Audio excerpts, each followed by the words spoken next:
Mari kita berdoa. Bapa di surga, kami bersyukur untuk malam hari ini Tuhan sudah kumpulkan setiap kami ada di tempat ini untuk kami sama-sama bersekutu, memuji Tuhan, dan untuk kami merenungkan dan belajar firman Tuhan.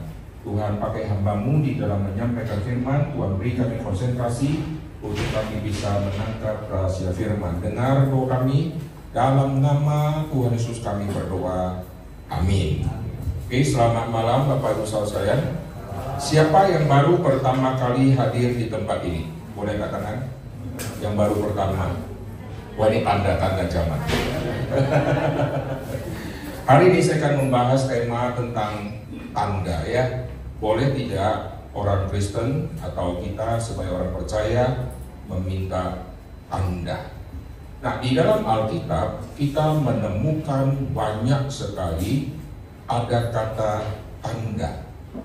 Tanda yang Alkitab masukkan sama tanda yang kita pikirkan seringkali bertolak belakang.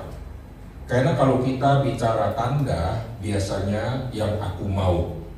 Saya memikirkan sesuatu, lalu saya pasang tanda itu, lalu tunggu Tuhan konfirmasi. Nah, ini adalah cara kita atau cara manusia di zaman sekarang yang katanya memakai tanda, lalu minta Tuhan yang mengikuti tanda yang Dia sudah tetapkan. Misalnya ya, kalau ada satu orang lagi cari jodoh, lalu dia sengaja pasang tanda, dan tanda yang dia pasang adalah tanda yang dia mau main-main sama Tuhan. Contoh ya, saya tinggal di satu kompleks, lalu saya naksir sama satu cewek yang 2 rumah di sebelah saya. Tetapi cewek itu kok tidak kasih respon. Lalu saya sengaja bicara sama Tuhan dengan saya pasang tanda. Dan saya berkata begini, Tuhan, wanita pertama yang besok lewat depan rumahku, dialah orangnya. Oh, bagus ya. Sebelum saya katakan itu, saya sudah amati kebiasaan dari cewek itu. Ternyata dia setiap pagi lari pagi, ya.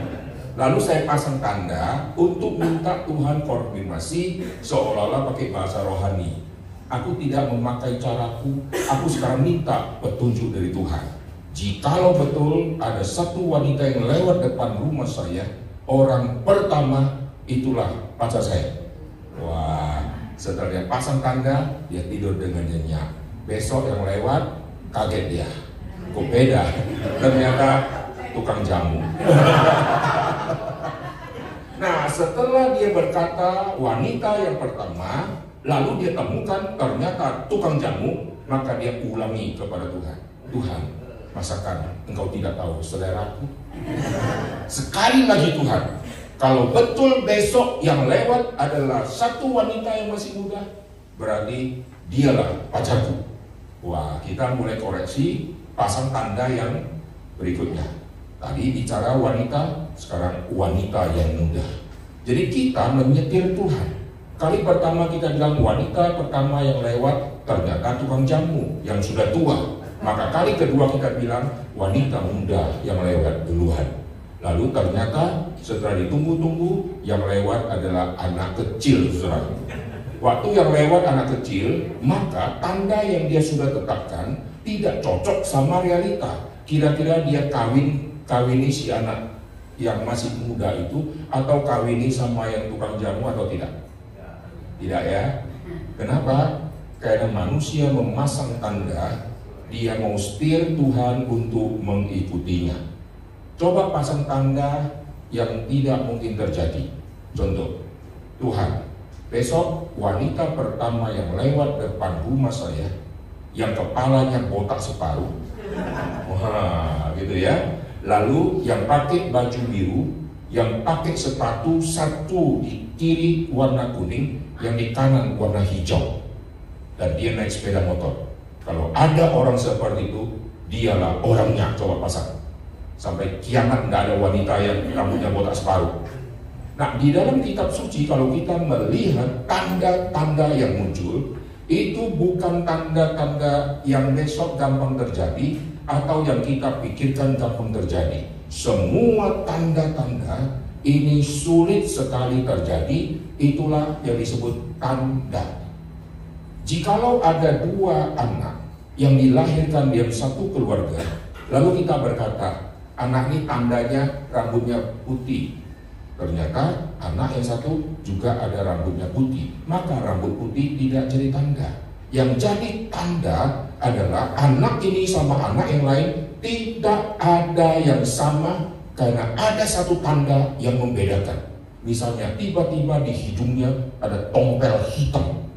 Jarang orang yang hidung ada tompel hitam. Kalau ada tompel hitam, itu satu tanda yang tidak lazim, dan itulah yang membuktikan ini orangnya, bukan yang lain. Jelas?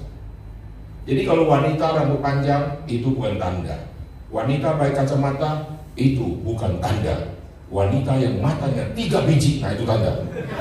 Tuhan, kalau besok muncul wanita yang matanya 3, dialah orangnya. Nah, tunggulah sampai kiamat, nggak mungkin terjadi. Jadi waktu manusia memasang tanda lalu minta Tuhan konfirmasi, sebetulnya manusia sudah merekayasa dan sudah menyetir untuk nanti jawabannya seperti apa yang sesuai dengan keinginan dia. Lalu sebaliknya, kalau dia tidak mau, maka dia sengaja pasang tanda yang tidak mungkin terjadi supaya dia tunggu-tunggu tidak terjadi, maka dia konfirmasi, nah Tuhan tidak setuju. Kalau dia tidak suka satu cewek itu, lalu dia berkata, tunggu saya doakan dulu. Waktu dia doa, dia pasang tanda.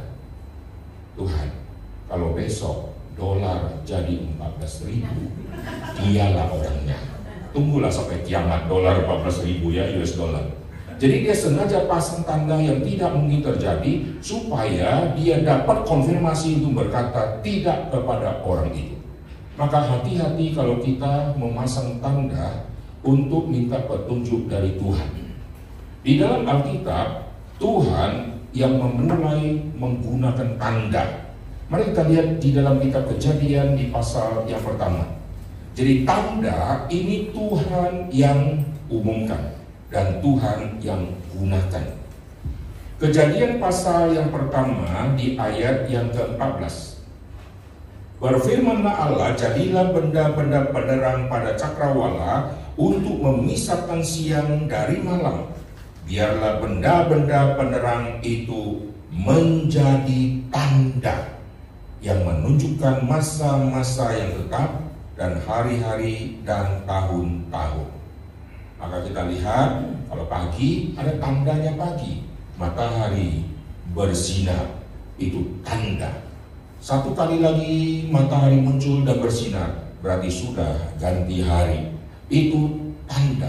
Jadi Tuhan menciptakan dunia ini dan Tuhan yang memasukkan ada tanda. Zaman dulu kita tidak pakai jam, maka melihat pergantian hari hanya melihat dari benda-benda penerang. Kalau benda penerangannya sudah tidak muncul, berarti hari sudah malam.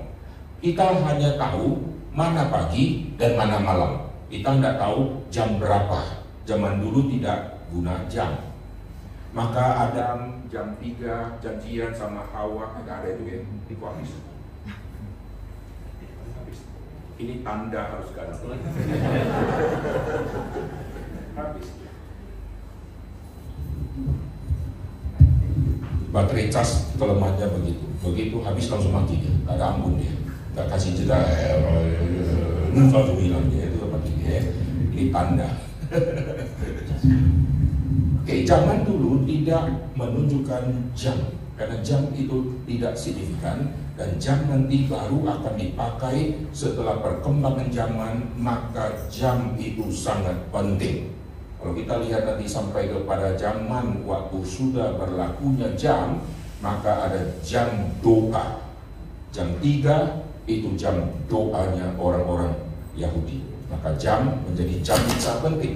Yesus mati, jam itu ditulis. Yesus disalib, jam itu ditulis. Lalu jam 12 itu semua ditulis, karena itu ada tema yang sangat penting, maka Tuhan izinkan jam-jam itu dicatat. Tetapi di masa awal jam itu tidak penting. Maka yang menjadi tanda kapan manusia akan tidur, kapan manusia akan bangun, itu adalah benda-benda penerang. Oke? Jadi Tuhan menetapkan tanda. Nanti tanda Tuhan tetapkan lagi di dalam ikatan perjanjian. Jadi waktu Tuhan mengikat perjanjian dengan manusia, Tuhan memberikan tanda. Sehingga kalau manusia melihat kembali dan mengingat kembali benda tersebut, manusia mengingat manusia sama Tuhan ada ikatan perjanjiannya. Di dalam kitab Hosea dicatat perjanjian di Adam. Jadi ada ikatan perjanjian antara Tuhan sama Adam di Taman Eden. Dan ada yang jadi tanda. Yang jadi tanda itulah pohon kehidupan dan pohon pengetahuan yang baik dan yang jahat. Karena di dalam seluruh tema ikatan perjanjian selalu dia punya konteks kalau taat hidup, kalau langgar mati. Maka di Taman Eden yang disebut taat sama yang tidak taat nanti diwakili oleh dua jenis pohon tadi. Pohon kehidupan dan pohon pengetahuan yang baik dan jahat. Kalau kau tidak taat, kau makan yang terlarang, matilah kau. Kalau kau taat, kau akan hidup. Maka itu tema ikatan perjanjian. Maka di Taman Eden ada tanda, yaitu pohon yang Tuhan tetapkan. Di Taman Eden Tuhan taruh di paling tengah, itu pohon kehidupan dan pohon pengetahuan yang baik dan yang jahat. Lalu sampai kepada zaman Nabi Nuh, waktu Tuhan habiskan manusia fasik, lalu Tuhan berkata, aku tidak akan gunakan cara ini lagi. Maka Tuhan kasih tanda. Tuhan taruh busurnya di langit.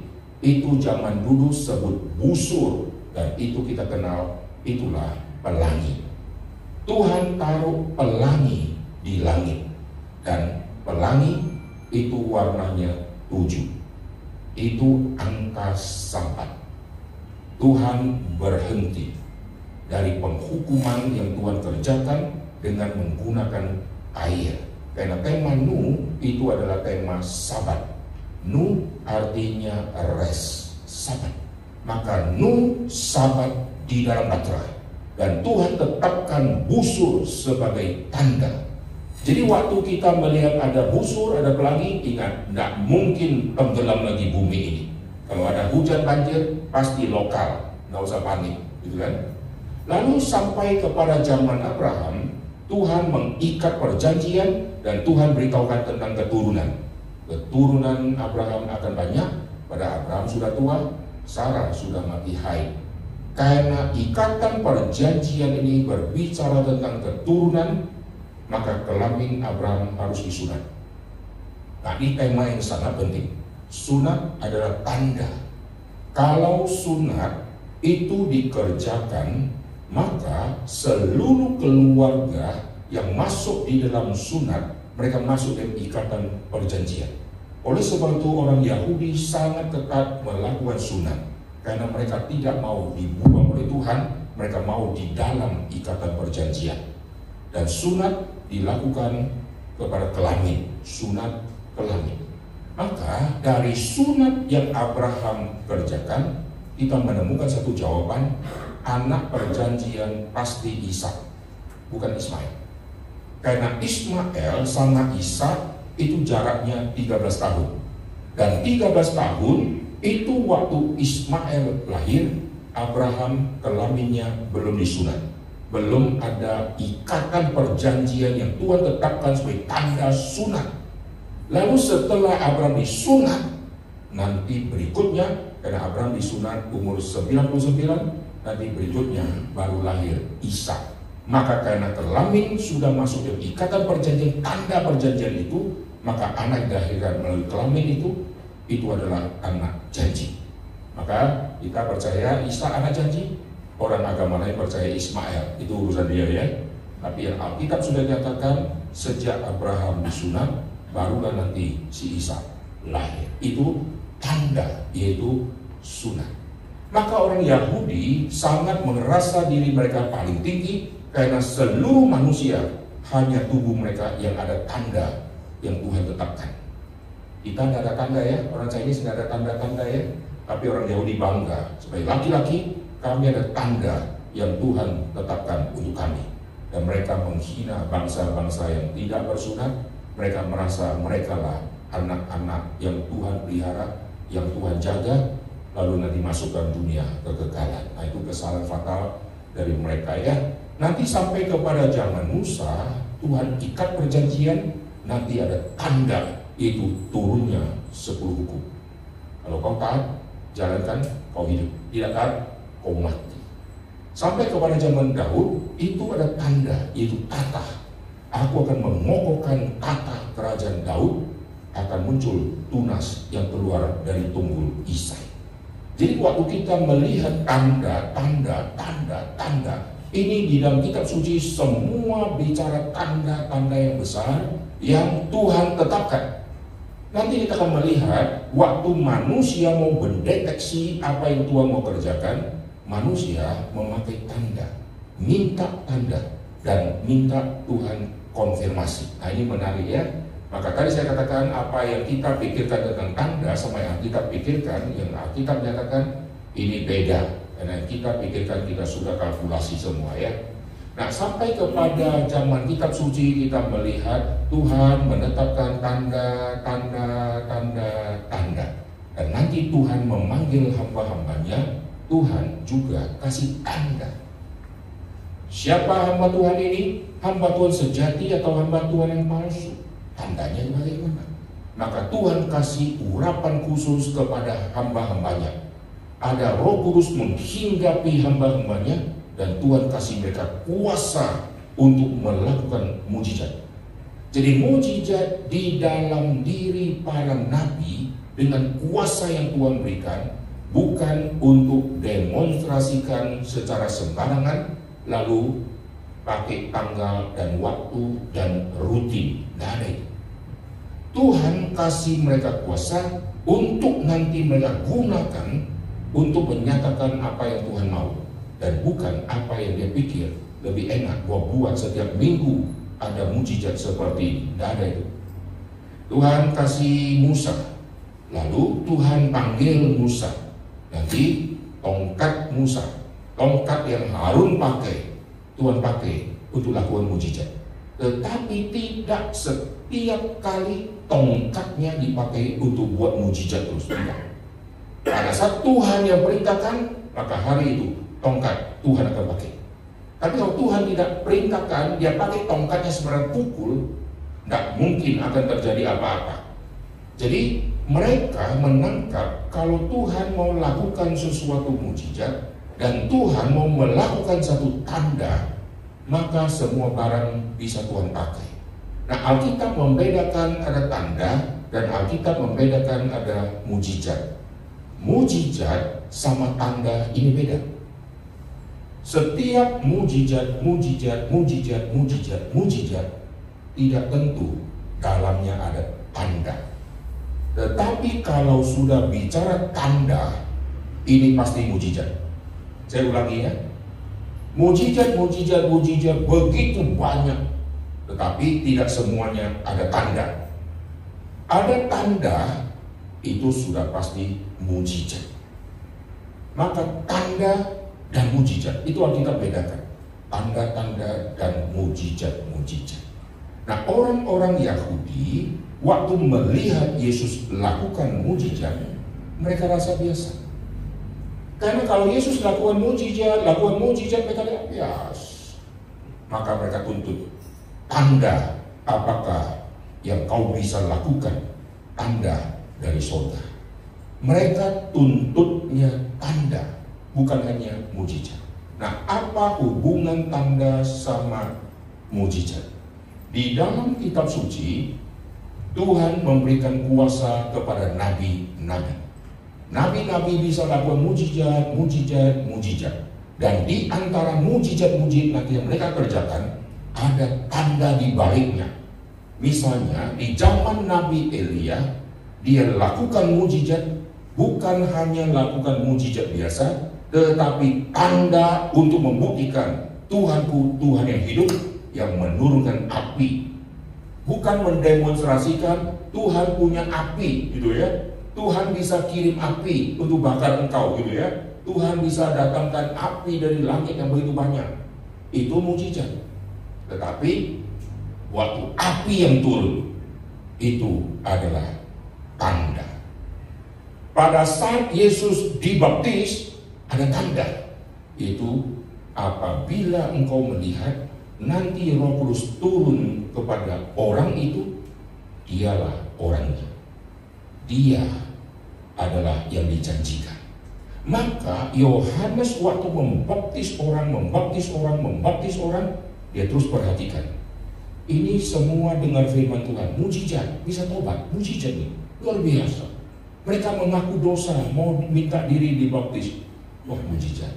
Tapi hanya satu yang akan menyatakan tanda, yaitu kalau ada orang itu muncul dan Roh Kudus turun ke atasnya, dialah orangnya. Maka dia tunggu. Satu minta diri dibaptis, satu lagi. Waktu orang Farisi minta diri dibaptis, dia omelin mereka. Kapak sudah tersedia untuk menebang engkau, karena itu bertobat palsu. Lalu yang lain-lain datang, apakah yang harus kami perbuat? Dia kasih pengarahan, gitu kan? Lalu dia bisa baptis mereka, karena yang maju ke depan, mereka tahu diri berdosa. Bertobatlah, beri dirimu dibaptis, Allah ampuni dosamu. Maka yang maju ke depan adalah yang minta diri untuk bertobat dan minta Tuhan ampuni dosa, maka dia datang untuk dibaptis. Lalu Yohanes Pembaptis tidak sungkan, dia baptis.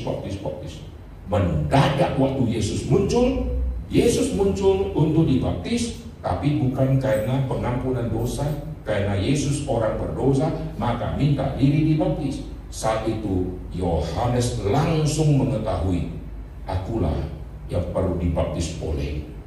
Nah ini rohani Yohanes Pembaptis. Waktu dia baptis orang, wah, dia callingnya, kau minta ampun dosa pada Tuhan ya, minta dirimu dibaptis ya, Allah ampuni dosamu. Lalu maju, wah dia tidak sungkan untuk baptis. Tapi begitu Yesus muncul, dia sungkan, karena dia tahu dia sama Yesus beda.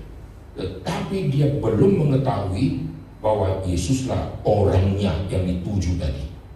Dia tahu Yesus, karena mereka umurnya cuma beda 6 bulan. Tetapi dia belum pernah melihat hal itu akan terjadi di Yesus. Dia belum tahu. Maka dia berkata, akulah yang perlu dibaptis olehmu. Coba bayangkan, kalau Yesus baptis Yohanes Pembaptis, Roh Kudus turunnya ke siapa? Yohanes tidak jadi baptis dia, itu jadi kacauan. Alkitab jadi beda. Yesus berkata, untuk menggenapkan kehendak dari Allah, kamu harus baptis saya. Maka waktu Yohanes Pembaptis, bukan karena Yesus berdosa dan Yesus minta pengampunan dosa. Dan saat itu Roh Kudus turun. Waktu Roh Kudus turun kepada Tuhan Yesus, sejak saat itu khotbah Yohanes Pembaptis langsung berubah. Awalnya dia khotbah apa? Berilah dirimu untuk bertobat, bertobatlah. Beri dirimu dibaptis, Allah ampuni dosamu. Ini khotbah yang umum, Allah. Setelah itu langsung berkata, lihatlah anak domba Allah. Langsung to the point kepada Tuhan Yesus, karena dia sudah dapat konfirmasi tanda. Dan tanda tidak pernah terulang lagi. Sekali tanda Roh Kudus turun kepada orang yang Yohanes Pembaptis baptis, nggak ada lagi ada orang kedua yang Roh Kudus buat turun, orang ketiga, keempat, dan kelima, nggak ada lagi. Satu kali tidak terjadi lagi kepada lain, karena tanda itu kalau sudah terjadi, ini sudah digenapi, maka tidak ada lagi tanda yang kedua. Nah ini semua tanda-tanda yang sangat besar. Kedatangan Tuhan Yesus menggenapkan semua tanda. Kitab Yesaya mencatat begini, inilah pertanda bagimu, nanti seorang perempuan muda akan mengandung. Maka sampai kepada zaman PB, muncul satu wanita yang muda dan belum bersuami, dan dia mengandung. Begitu muncul kata tanda perempuan muda mengandung, ini tema yang gampang atau susah? Kalau perempuan muda bisa mengandung, pasti hamil duluan, betul Pak? Dan perempuan muda ini belum bersuami, belum kenal laki-laki, belum bersetubuh. Nah ini tidak mungkin. Maka karena satu tanda yang sangat sulit terjadi, inilah tanda yang Tuhan mau kerjakan. Kenapa Tuhan memakai tanda ini? Perhatikan ya, waktu manusia ada di muka bumi, ini melalui 4 cara. Cara pertama, hadirnya Adam.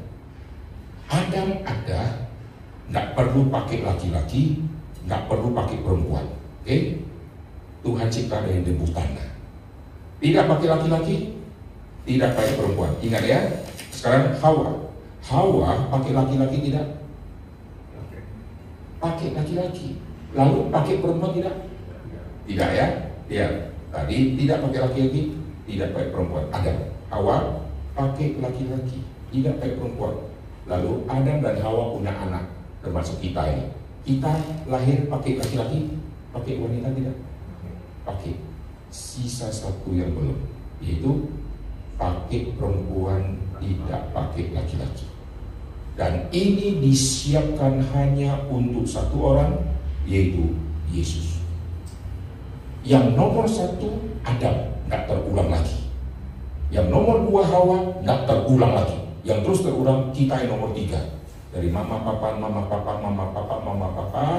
Maka semua manusia ada di bumi melalui calon nomor 3 ini, mama dan papa, mama dan papa. Lalu tunggu 1 sampai kiamat, nggak mungkin terjadi toh. Mana mungkin perempuan muda bisa mengandung?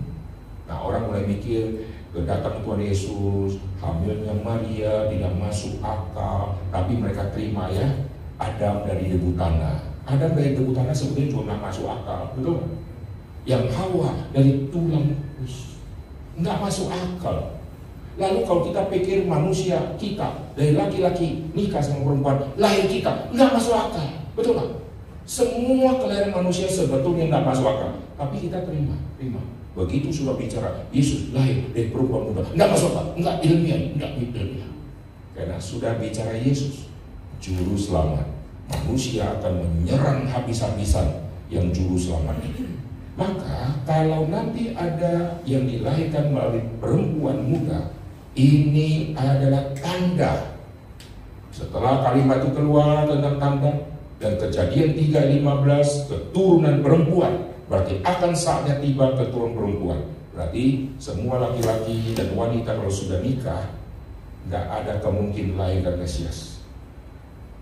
Anak pertama lahir, laki-laki, Mesias, nggak mungkin. Dan ada laki-laki dan perempuan yang bersetubuh lain dia, nggak mungkin dia Mesias. Lalu kita tunggu lagi, lahir lagi dari papa dan mama, nggak mungkin. Maka penantian akan Mesias sudah tidak lagi dinantikan karena sesuatu yang mustahil. Oleh sebab itu sampai kepada zaman Tuhan Yesus dilahirkan, tidak ada orang Majus waktu datang, Herodes dan Yerusalem semua tidak karena mereka tahu orang lain pasti dari laki-laki dan perempuan. Ada catatannya ya, akte kelahirannya. Ini gimana Yesus punya akte kelahiran? Nggak ada papanya gitu kan? Maka kelahiran Tuhan Yesus di kitab Matius, waktu orang Majus datang, Herodes dan istana semua tidak tahu Yesus sudah dilahirkan. Tapi para gembala Tuhan kasih informasi. Dan waktu Yesus dilahirkan, Tuhan memakai tanda. Kasih tahu kepada si gembala, inilah tandanya bagimu. Kamu akan menjumpai. Nah lihat ya, tanda ini sesuatu yang tidak mungkin terjadi dan rumit. Seorang bayi bukan tanda, karena di mana-mana banyak bayi, gitu kan? Terbaring, bukan tanda. Bayi kalau bisa loncat-loncat ini aneh, gitu ya. Bayi pasti terbaring. Yang menjadi tanda, dia dibaringkan di palungan. Nggak ada orang sampai zaman sekarang lahirkan anak lalu taruh di palungan, betul nggak? Apalagi zaman dulu. Dan anaknya laki-laki lagi. Kalau anak wanita oke lah, karena bagi orang Yahudi wanita kurang signifikan. Kalau laki-laki, anak pertama lagi. Serah siapa yang punya anak pertama lahirnya di garasi. Taruh di bagasi lagi gitu ya, 2 bulan di bagasi, enggak ada. Wah begitu dokter berkata selamat ya, sudah nikah 7 tahun baru hamil. Dan dokter berkata selamat, anak yang di dalam kandungan ada tombaknya. Laki-laki. ada tombaknya. Laki-laki, wah mulai cari semua barang-barang itu Pak. Bayangkan nanti lahirnya begini, yang istri suka warna biru, yang papanya suka warna hijau, kalau bingung akhirnya kasih warna pelangi. Ya aneh pilih sendiri. Lalu anak pertama, wah kita sterilkan semua ruangan. Jangan berisik. Anak pertama digigit nyamuk, bawa ke Singapura, cek ada apa. Saking sayangnya, tidak ada orang yang punya anak yang pertama dan laki-laki lalu ditaruh di dalam palungan, tidak mungkin. Dan inilah tandanya bagimu, kamu akan menjumpai bayi. Menjumpai bayi gampang, cari bayi gampang, terbaring gampang, di dalam palungan ini yang susah. Kamu akan menjumpai bayi di rumah sakit bersalin gampang. Coba sekarang ya saya kasih tahu ya, saudara keluarlah, saudara ketemu satu bayi di dalam ban mobil di toko harga Lembang. Coba ini mereka sini ini siapa yang lahirkan di ban? Ukuran truk punya ban, ada bayi di dalam. Turun lah, ayo siapa mau turun cari-cari? Tidak mungkin, siapa yang mau tahu bayinya, gitu kan? Maka tanda ini sangat penting. Yesus waktu mau datang, perempuan muda, tanda sudah lahir, kandang, lalu palungan, itu jadi tanda di mana nanti penggenapannya semua di Yesus.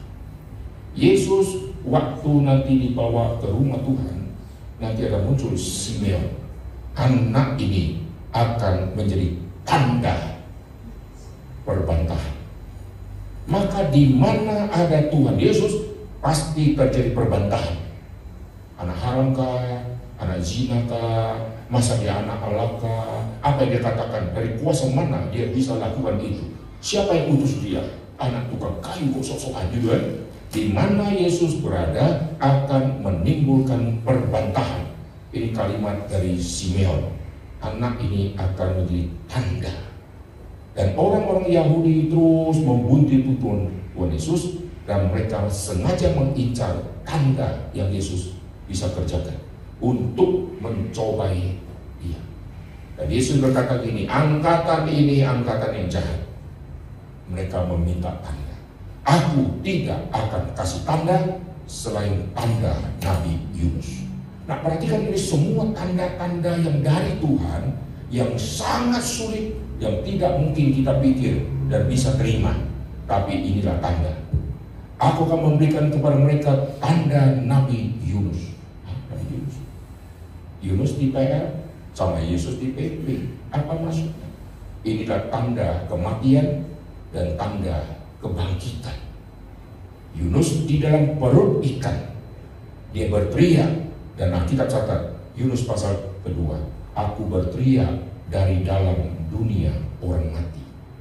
Jadi di dalam perut ikan itu seperti di dunia orang mati. Di dalam goa perut ini, lubang, dan Yunus ada di dalam. Dan Yesus ada di rahim bumi. Yesus di dalam, Yunus di dalam. Yunus berteriak, dan Yesus nanti bangkit, Yunus dimuntahkan keluar. Ini tanda. Saya tidak bahas panjang lebar mengenai tanda Nabi Yunus ini. Lalu setelah Yesus bangkit, ada tanda. Dan Alkitab katakan di kitab Kisah Para Rasul, Yesus berulang kali menampakkan diri dengan tanda untuk membuktikan dia hidup. Jadi ada tanda. Nah, tanda apa yang menyertai Tuhan Yesus waktu Yesus bangkit? Itulah tanda luka. Yesus punya luka di tangan, lubang paku, luka di kaki, dan luka yang nusuk ke lambung. Itu tanda yang disisakan pada saat Yesus bangkit. Lihat ya, wajah yang tidak seperti manusia lagi sembuh total. Kalau tidak sembuh, Yesus muncul, semua lari ke diri. Wih, horor gitu ya. Siapa pula ini? Ngeri, udah bengkak-bengkak, bonyok-bonyok. Waktu muncul, mereka biasa. Berarti wajahnya sembuh total, dan luka-luka yang lain semua tidak terlihat lagi, sisa yang ada di tangan, di kaki, dan yang di lambung. Sisa 3 tanda ini. Tanda di tangan, tanda di kaki, dan tanda di lambung. Karena satu perkara sah, harus ada 2 atau 3 saksi. Maka saksi tangan bolong, sama kaki yang luka tadi, sama yang lambung. 3 jadi tanda. Dengan berbagai tanda dia membuktikan dia hidup. Lalu kasih tahu kami tanda kesudahan zaman. Itu tanda Yesus datang kali kedua. Itu semua ada tanda. Hari Pentakosta ada tanda. Itu Roh Kudus itu ya turun, ada tandanya.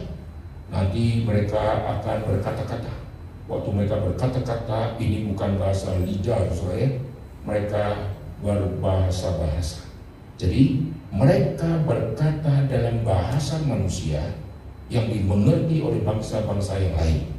Nah, ini keajaiban hari Pentakosta. Misalnya di sini ada orang Mesir, ada orang Roma, ada orang campur-campur seluruh dunia. Waktu saya ngomong bahasa Indonesia, yang orang Mesir dengarnya bahasa Mesir, yang orang Roma dengarnya bahasa Roma. Kok bisa? Zaman dulu kita tidak paham, pokoknya terima dengan iman. Tapi zaman sekarang kita bisa paham. Sekarang kita rapat, kalian semua utusan negara-negara, satu dari Vietnam, Thailand, Mongolia, lalu semua kupingnya ada earphone. Selamat pagi, mari kita tepuk tangan. Saya ngomong bahasa Indonesia, saudara yang dari Vietnam tepuk tangan, yang dari Mongkai tepuk tangan dia, yang dari Arab kabur, nggak mungkin ya. Mereka kok bisa? Karena waktu saya ngomong sudah ditranslate di sini. Sekarang sudah ada earphone yang kalau saya pakai yang juga bisa jadi mic. Selamat pagi, langsung dia konversi ke bahasa lain. Wah, canggih sekali. Nah, sekarang kita bisa memahami. Kalau saya keluarkan satu bahasa Indonesia, nanti bisa diterjemahkan dengan bahasa yang lain. Gampang sekali. YouTube, saudara kalau sudah ngomong di bahasa Indonesia, lalu captionnya saudara munculkan di bahasa Indonesia, lalu saudara edit. Karena YouTube punya caption, punya kelemahan, dia tidak kasih titik dan koma, dia hajar semua data. Kita masih kasih titik, baru besarkan, kasih koma, baru besarkan, kasih kata tanda petik lah, lalu kita atur semua, bahasa itu sudah rapi, tinggal saudara on-kan, ubah ke Vietnam, langsung jadi bahasa Vietnam. Ubah langsung ke bahasa Inggris, langsung jadi bahasa Inggris dan bagus. Sekarang kita semua terima. Tapi di hari Pentakosta, Roh Kudus sudah kerjakan hal itu. Jadi Roh Kudus melampaui teknologi. Amin. Teknologi sekarang baru hebat-hebat ya. Wish, ganti warna baju. Wish, kita bangga. Saya sudah belajar AI, ganti warna baju. Aduh, Tuhan senyum. Bodoh kali kau. Sejak hari penciptaan, saya sudah cipta bunglon. Ganti baju terus di kampungan kau. Lihat awan biru, kita ganti jadi senja. Tuhan senyum. Sejak dari zaman penciptaan, ada petang, ada pagi, ada siang, ada malam. Ubah sendiri dia. Kita pasang awan warna biru. Dari zaman dulu Tuhan sudah taruh awan di situ. Lalu manusia bangga dengan teknologi. Tuhan hanya senyum-senyum, betul Pak? Ayo sekarang, teknologi apa? Ubah suara, ubah muka. Zaman dulu Tuhan kalau tidak cipta otak manusia yang pintar, sampai hari ini kita manjat pohon pun tak ngerti. Karena Tuhan yang kasih otak yang tajam, karena manusia dicipta menggambar rupa Allah, maka manusia bisa mencapai semua perkembangan pikiran yang sangat-sangat tinggi, tapi tidak mungkin melampaui Tuhan. Betul kan? Saudara, ada nyamuk, coba matikan dia. Setelah itu coba bangkitkan dia, cipta 2 biji lagi, 2 ekor. Tuhan sudah cipta dari zaman dulu, sudah berapa juta ekor yang dimatikan manusia, dan Tuhan munculkan lagi. Tapi manusia ciptakan satu tidak bisa. Saudara lihat di tembok ada semut kecil, lincahnya luar biasa. Coba saudara dengan teknologi ciptakan semut sekecil itu. bingung cara solder kabelnya itu. Berapa halus itu ya. IC-nya berapa kecil tuh. Manjat nggak jatuh. Bisa sembunyi dia.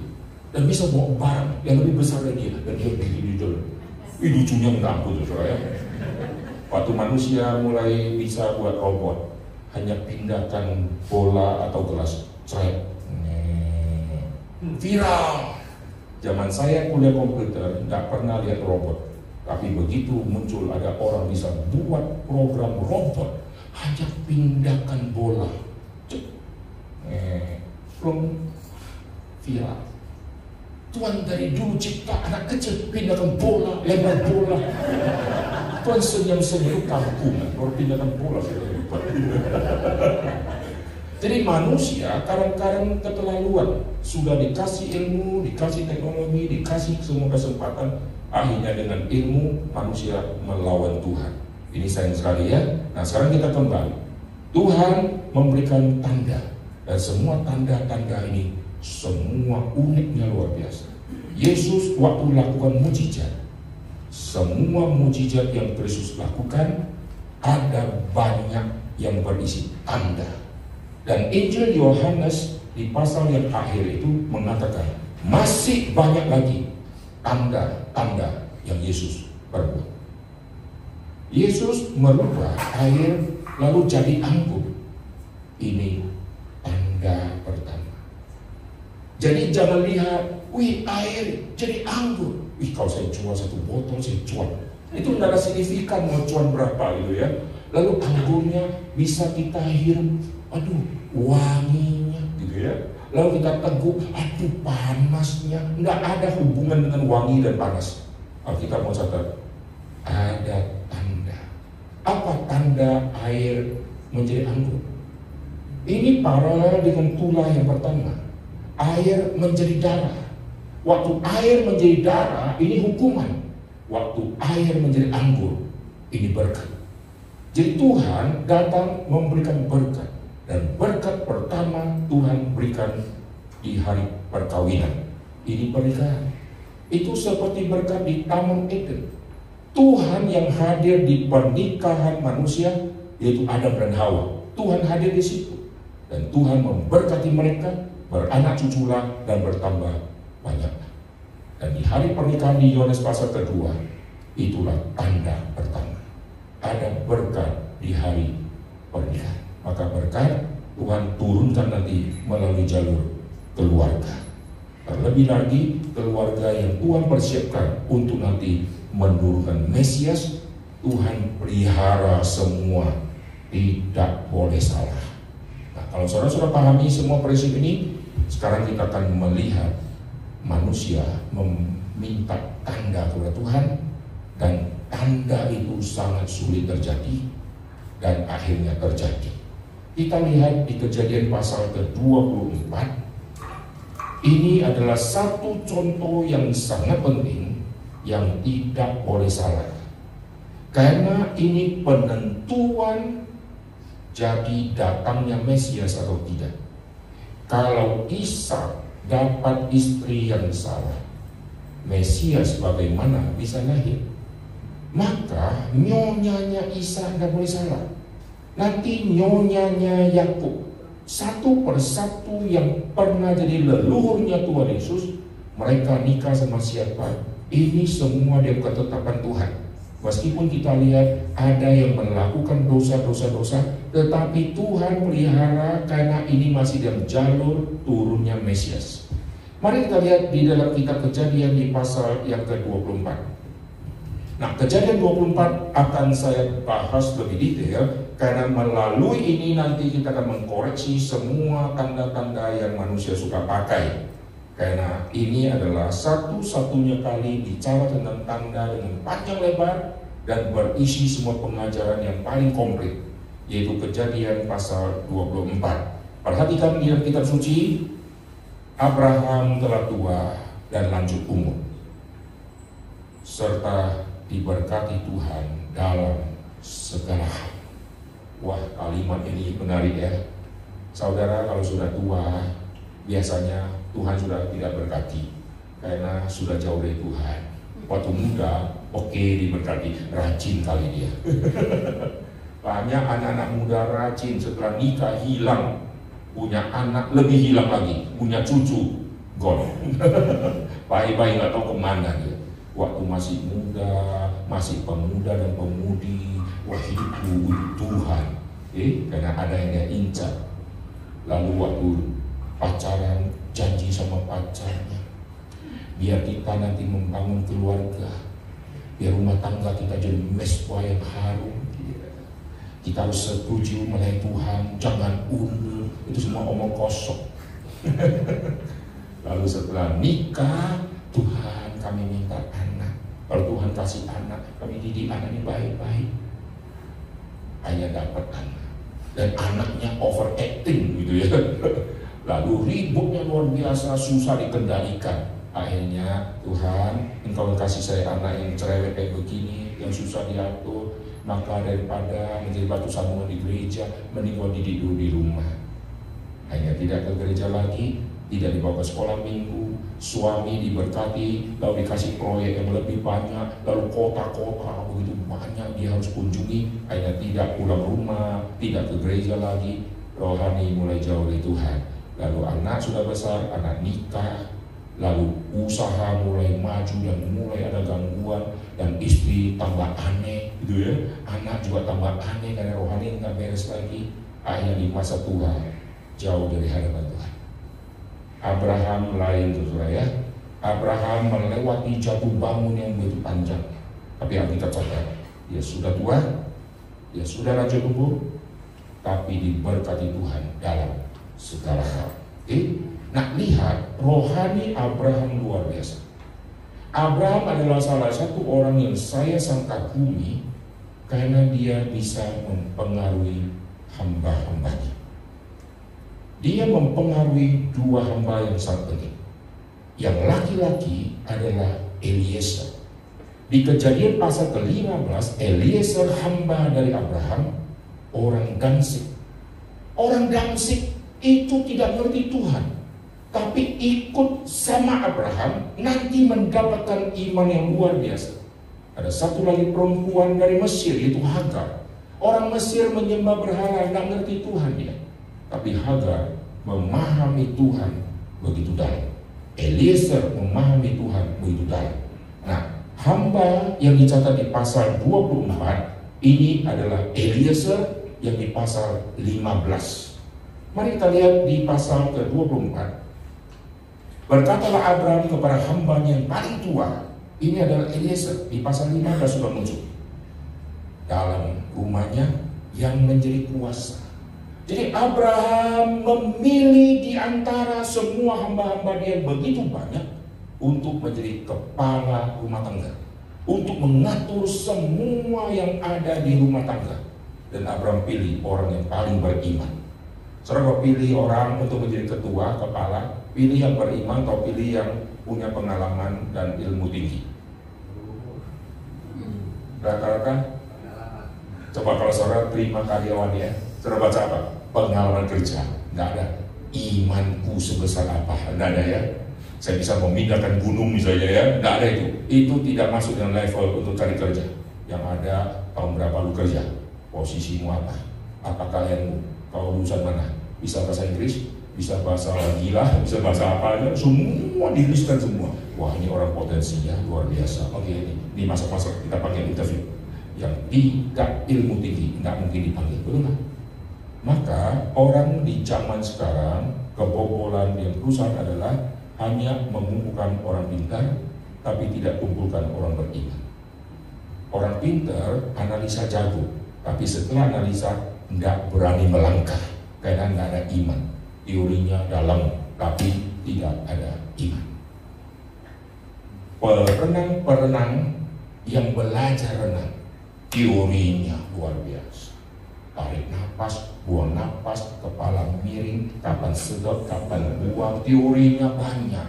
Begitu ombak sudah tinggi, semua tidak berani. Muncul satu anak kecil, anak kampung, dia ombak, malah dia loncat, dia berenang.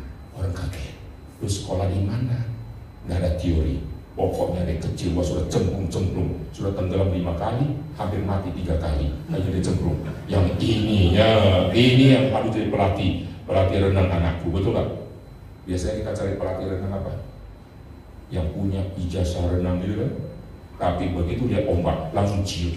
Ini anak kampung dia ombak, malah dia main-main. Saya kalau lihat anak-anak yang ada di dermaga penyeberangan, Cikagum, suruh lempar koin, dia di bawah dia, nyelam, keluarnya koin. Kalau kita nyelam, keluarnya batu, buram di dalam. Dan mereka stamina-nya, gila, kok bisa ya? Ini bocah-bocah kecil. Ini kalau dilatih menjadi penyelam yang luar biasa. Di Indonesia ada orang tertentu di suku tertentu yang bisa tahan napas kalau tidak salah ingat 15 menit.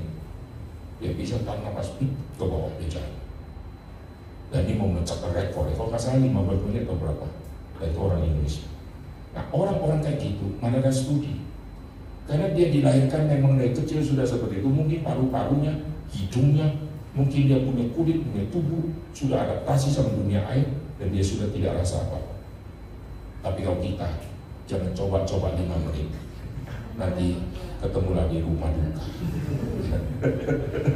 Sampai bertemu. Masuk di warta, seorang bapak sudah mati konyol. Tidak, Tuhan mengampuni dia. Oke, sekarang kita kembali. Hamba ini, hamba yang Abraham lihat yang paling beriman dan ditempatkan untuk mengatur seluruh keluarga. Dan hamba inilah yang ditunjuk oleh Abraham untuk pergi cari calon istri untuk si Ishak. Saudara bayangkan ya, hamba ini adalah calon ahli waris. Mari kita lihat di pasal yang ke-15. Di pasal yang ke-15, perhatikan dari ayat yang pertama dan seterusnya.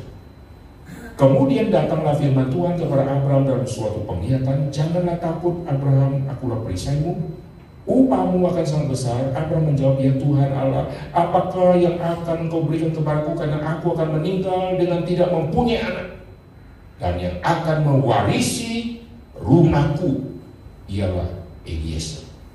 Jadi Eliezer calon pewaris. Coba sekarang, kita adalah Eliezer. Kira-kira kita lihat Ishak jadi saingan kita tidak? Coba mulai hitung asetnya Abraham.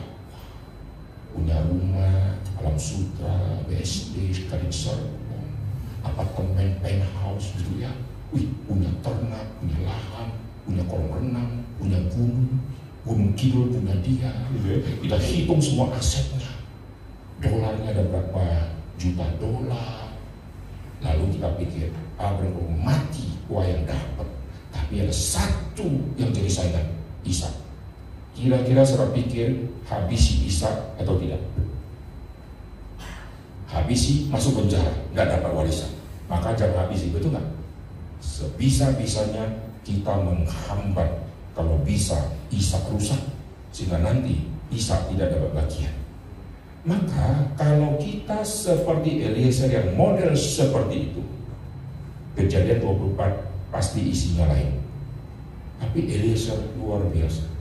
Begitu dia dengar Abraham ingin dia pergi carikan nyonya untuk si Ishak, dia tidak lihat saya ini ahli waris. Kalau Ishak dapat nyonya, nanti punya anak lagi, mana dapat giliran aku. Nanti kalau Ishak mati, turun ke anak. Kalau anaknya banyak bagaimana? Kalau anaknya belum mati-mati, saya mati dulu, saya nggak dapat dong.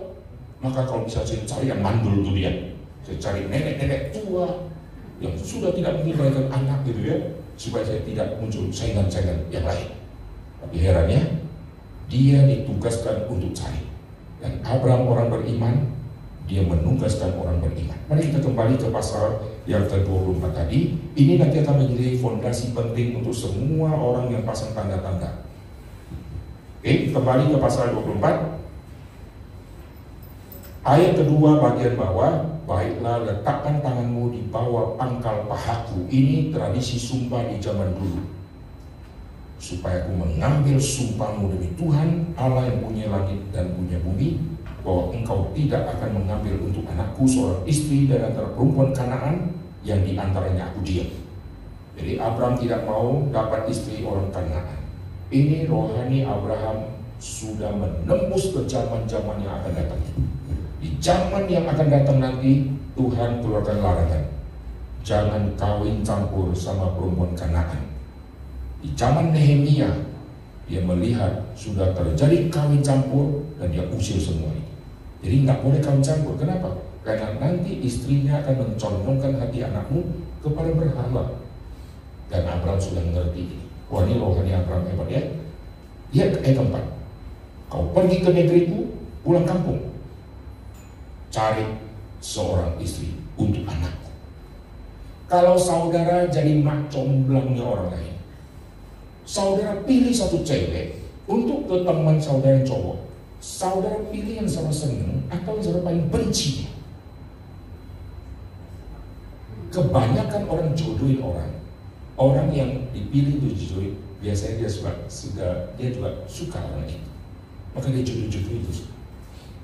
Dan jarang ada orang yang dia tidak suka satu orang lalu dia jodohkan ke teman baiknya. Kalau dia jodohkan ke teman baiknya yang tidak baik, itu pasti dia mau celakakan temannya, dan itu pasti bukan teman baik. Kalau teman baik, dia cari, minimal dia search dulu, baru dia jodohkan. Betul nggak? Yang jujur, saudara pasti search dulu kan? Luar biasa, sopan kali orangnya. Dia sopan sama kita, belum tentu sopan sama yang lain, betul nggak? Tapi kita search dulu, maka kita mulai jodohin dia sama yang lain. Nah, bayangkan kalau Eliezer pergi cari, dia pakai cara dia, search dulu sama saya. Kalau saya search sama dia, oke, ini. Kalau tidak, maaf, bukan. Wih, ini sangat susah untuk jadi mak comblang. Dan Eliezer dikasih tahu nggak boleh ambil dari Kanaan, kau harus pulang ke kampung halaman. Aduh, jauh kali. Dari Kanaan, arah balik jalurnya Abraham. Wih, dan dia tahu. Luar biasa ya. Dia tidak tanya ongkos transport bagaimana, naik Garuda atau Citylink atau naik layangan gitu ya. Dia berangkat. Nah, coba kita lihat ya.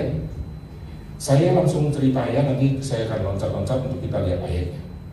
Kalau nanti perempuan itu tidak mau ikut kamu, oke, kau bebas tugas, tapi kau harus pergi. Dan Abraham begitu yakin nanti akan dapat.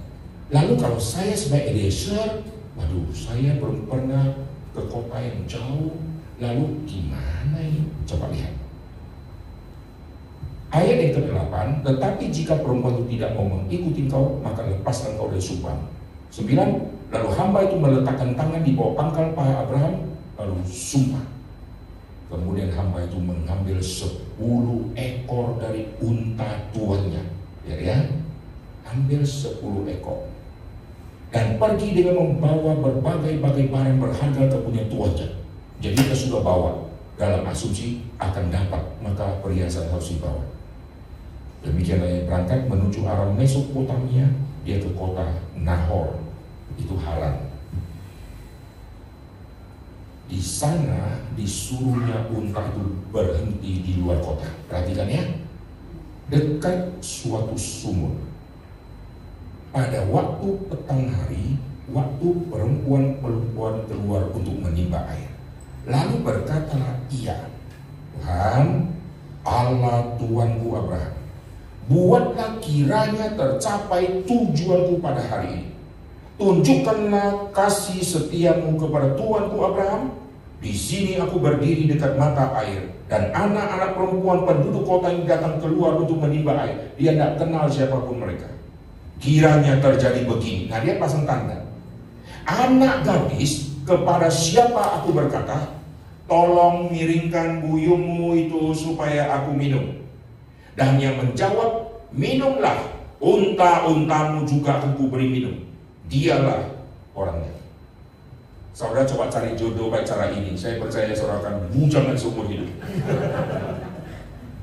Laki-laki di zaman dulu kalau melihat ada gembala-gembala yang wanita, laki-laki sudah di pintu sumur atau di lubang sumur, lalu laki-laki akan menggulingkan penutup sumur. Zaman dulu ada sumur-sumur yang dipakai oleh gembala-gembala sebagai sumur umum. Dan mereka punya aturan setelah domba-dombaku sudah saya kasih minum, sudah saya timba air semua sudah, maka saya harus tutup kembali supaya jangan cemplung satu ekor domba berenang lalu diving game di situ, jadi bangkai di situ. Dan jangan sampai ada binatang-binatang kecil yang masuk ke dalam sehingga air sumur itu menjadi rusak semua, maka harus tutup dengan satu batu untuk supaya steril. Dan wanita-wanita kalau dia lihat gembala-gembalanya wanita, maka yang laki-laki akan bantu gulingkan. Saudara masih ingat cerita Musa? Waktu dia lari, laki-laki yang harus membantu. Tapi kali ini seolah-olah dia malas. Nanti ya saya minta kepada wanita yang muncul, kasih saya air dong. Masih gampang ya. Tapi bukan hanya saya, semua ontaku. Nah gitu loh ya. Coba lihat onta langsung lemes. Onta bisa minum sangat banyak. Dan zaman dulu tidak ada pom pakai listrik, pompa Jepang. Dan mereka harus timbang. Maka saya percaya wanita zaman dulu pasti ada pot-pot. Dan mereka kalau jadi gembala, mereka urusannya sama yang bau-bau kan. Binatang yang bau sekali. Lalu mereka harus ngurusin makannya, mereka harus hadapi ada mara bahaya, ada binatang buas. Wah, wanita warga zaman dulu sangat perkasa. Dan akhirnya dia setelah minta tanda ini, dia coba ngomong, heran, ada wanita yang muncul seperti itu. Heran kan? Nah ini namanya tanda. Nah perhatikan, kalau tanda ini sudah tergenapi, apakah langsung iakan? Nah ini namanya pergumulan untuk mencari pimpinan Tuhan. Oh mungkin saja hari itu memang ada kebiasaan waktu itu ya, ada orang minta air lalu dikasih sama onta-ontanya, mungkin saja kan. Maka dia terus mencari pimpinan Tuhan setahun demi setahun. Kalau wanita ini sudah klop sama tandaku, bagaimana dengan orang rumah? Nggak mungkin ku bawa kabur dari sekarang toh. Saya harus bicara sama orang rumah kan. Wanita ini mau, kalau keluarganya nggak mau apa saya? Lalu dia harus cari pimpinan Tuhan. Lalu gimana kalau dia sudah cocok, keluarganya nggak cocok bagaimana? Waduh terus menanti. Nanti kalau keluarganya sudah cocok, yang paling penting, Ishaknya mau atau tidak. Wah, saudara silakan cari cewek dari Hong Kong bawa untuk dinikahkan sama anak majikan. Terus sudah pilih yang cantik, rohani baik, sampai ketemu anak majikan bilang, maaf, bukan seleraku. Waduh, malunya minta ampun saudara ya.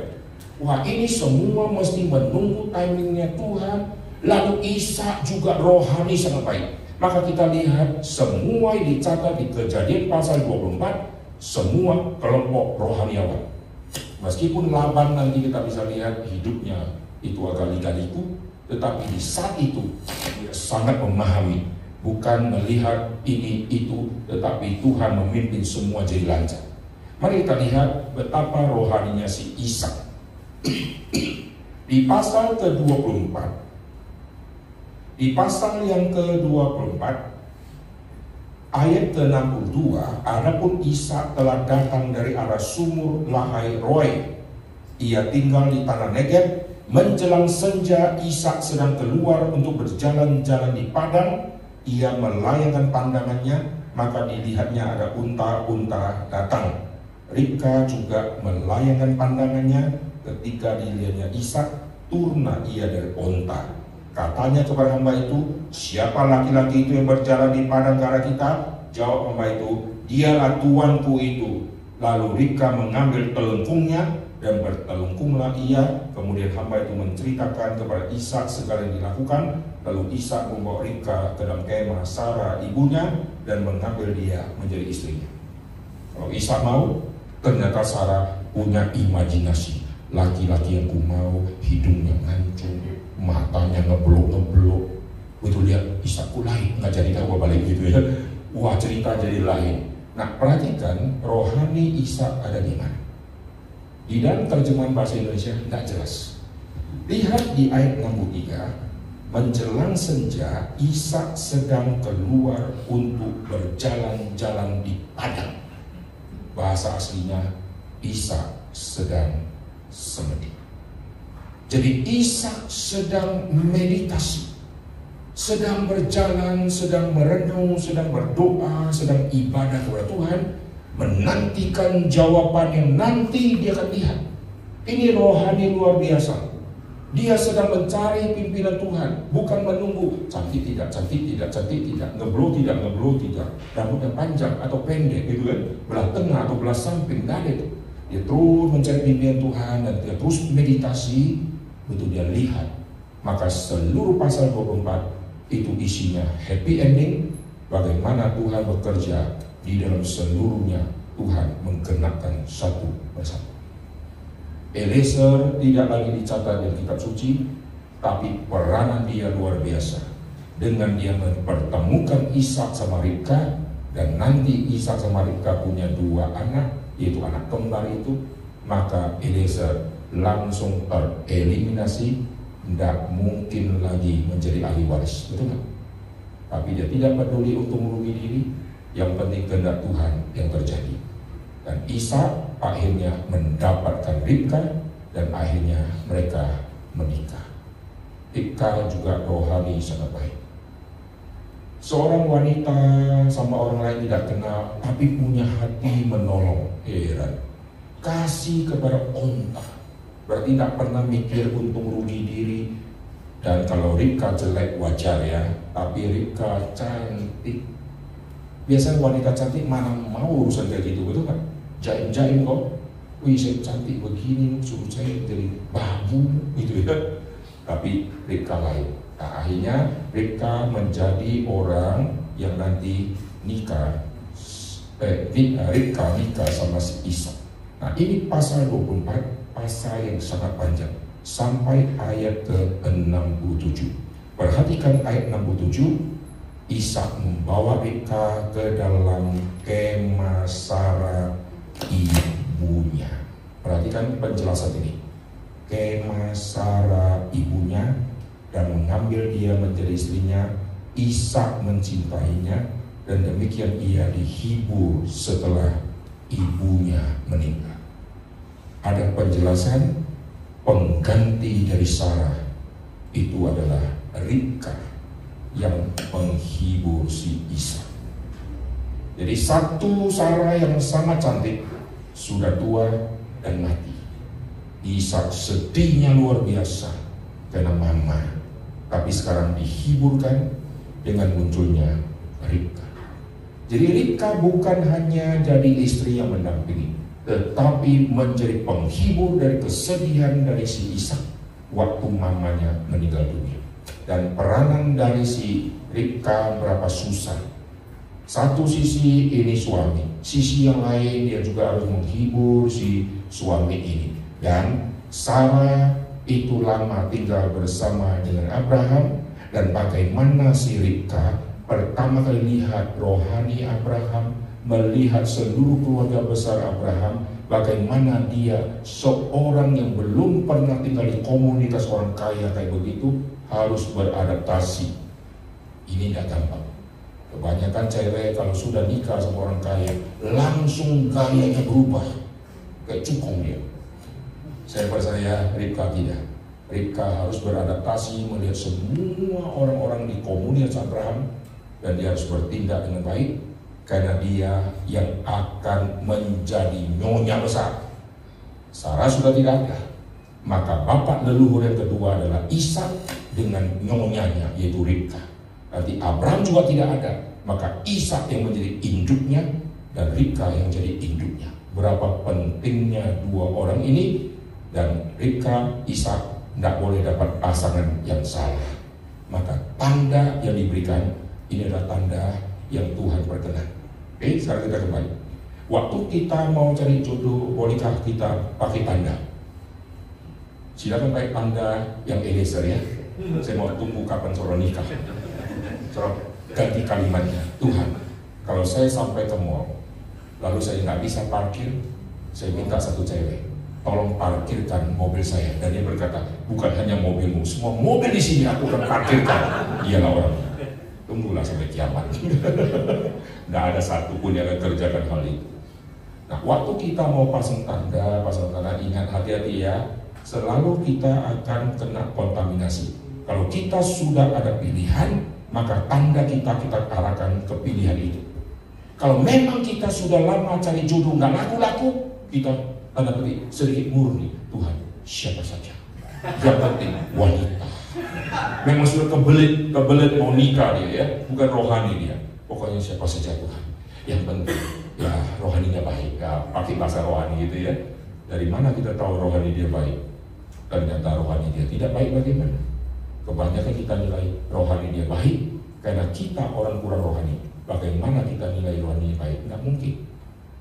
Orang yang rohani baik baru bisa nilai mana yang rohani baik. Kalau orang itu tidak rohani baik, dia kira ini rohani baik. Kalau level rohani yang tidak baik itu misalnya levelnya 1, maka dia akan nilai orang yang 1 plus sedikit sudah rohani sangat baik. Tapi kalau orang rohaninya 10, dia lihat ada orang rohani 1, dia tahu ini rohani rendah. Jelas? Tapi yang rohani tidak baik, melihat ada 1 orang berdoa saja, rohani baik kali, bisa doa dia, hebat kali dia. Hanya berdoa dia sudah anggap rohani sangat baik. Pada isi doanya, ngaurnya luar biasa. Kalau orang rohani, dia analisa doanya, doanya egois, rohani nggak baik. Tapi orang tidak rohani, melihat orang berdoa, dekat kali dia sama Tuhan. Doanya bisa 2 jam, 1 jam 45 menit, itu tidur. Dia nggak bisa bedain mana yang tidur dan mana yang ngorok, dia nggak tahu. Pokoknya dia sedang berdoa dengan hati yang khusyuk kepada Tuhan. Maka harus hati-hati ya, waktu kita cari jodoh, saudara pasang tanda, jangan sembarangan. Cara cari jodoh yang paling bukan paling benar ya, yang paling tanda petik aman, selalu tanya hamba Tuhan. Karena hamba Tuhan banyak koleksi. Tinggal sebutkan mau yang kota mana gitu ya, mau yang cabang mana. Karena setiap hari ketemu orang gitu ya. Tidak ada yang sempurna. Dapat yang ini nanti pasti kelemahannya A, yang ini kelemahannya B pasti banyak. Tetapi hamba Tuhan karena banyak ketemu sama orang, maka dia tahu ini mamanya punya anak, yang ini fotonya, dia punya kenalan itu. Sedangkan orang yang tidak dapat jodoh atau belum dapat jodoh, pergaulan tidak bebas, tidak luas, hanya di rumah saja. Lalu yang dia hadapi tukang pos misalnya ya, lalu yang dihadapi tukang somai, hanya nggak pernah kenal siapapun, ke gereja juga jarang misalnya ya, lalu dia mau nikah sama siapa?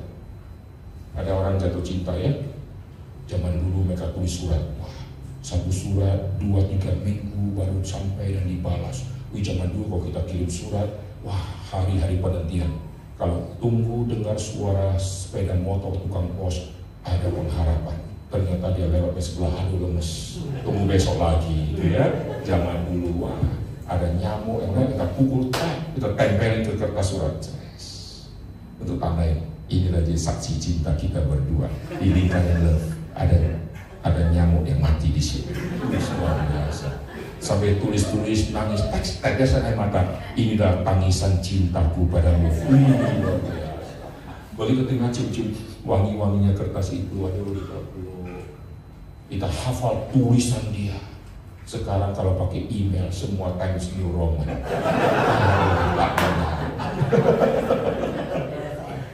Lalu tunggu tukang pos datang, makasih Pak, ulang buka, balas lagi kirim tukang pos. Setelah 4 tahun mereka yang pacaran tidak jadi nikah. Si cewek nikah sama tukang pos. Ketemu dia terus, senang juga, sopan kali. Yang ini masih jauh, nggak pulang-pulang, ini terus ketemu, nikah sama tukang pos.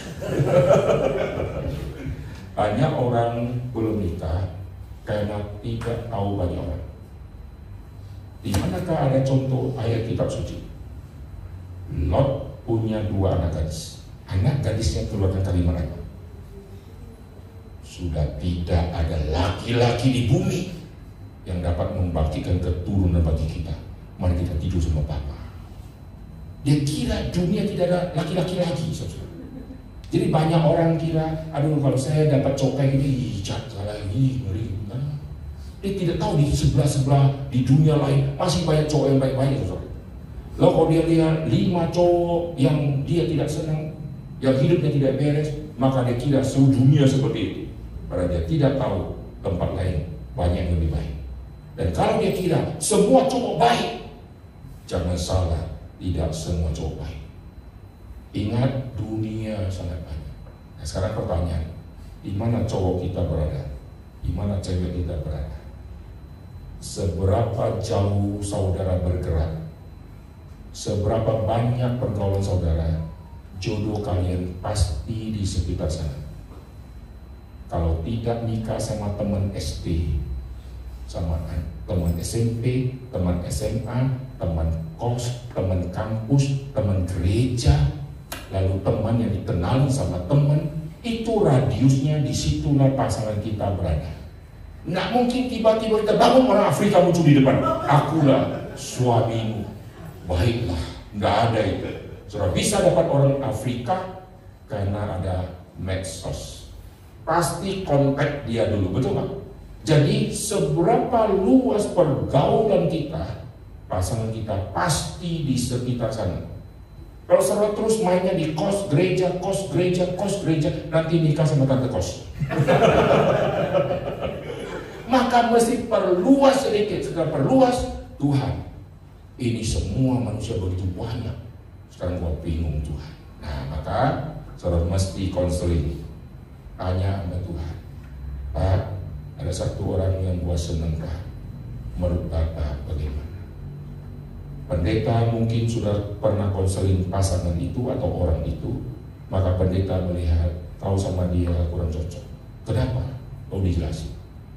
Hamba Tuhan banyak yang tahu, tetapi harus cari hamba Tuhan yang betul-betul netral. Sehingga waktu saya tanya, dia kasih pendapat. Banyak orang kalau sudah dengar hamba Tuhan yang tidak setuju, dia merasa hamba Tuhan ini sentimen. Dia konseling sama hamba Tuhan yang lain yang setuju. Kalau dia deketin terus, suruh yang setuju berkati dia. Nanti setelah nikah 1-2 tahun, apa yang pendeta yang tadi yang dia tidak senang, yang katakan A, dan itu terjadi, barulah dia menyesal.